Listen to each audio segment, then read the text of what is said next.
I want to start at the very beginning. Okay. As I mentioned before, you are from Baytown, Texas, which is right outside of Houston. Right. You grew up in the woods, like I did. literally in the woods. Yes. Can you talk about that? Okay, so I can talk about that. I grew up in Baytown and also another small refinery town on the outskirts of Houston.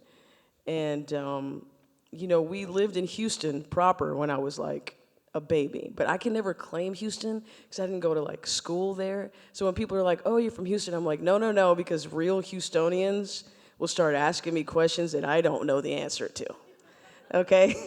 So, but, my mom and dad were hardworking, blue collar people. They worked at Exxon and different refineries, respectively. And when I was about 8 or 9, both of my parents, were just country and they wanted to live in the woods. And we picked up and we moved even further out away from stuff. And I was like, what is going on?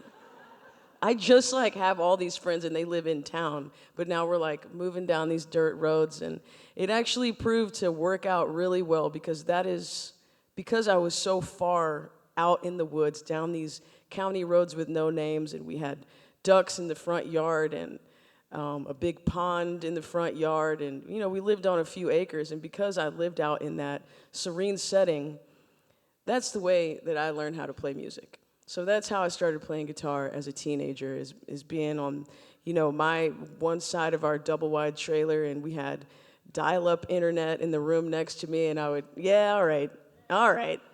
And so I would go in there and try to learn how to play my favorite songs on the radio, and that's when I started writing songs.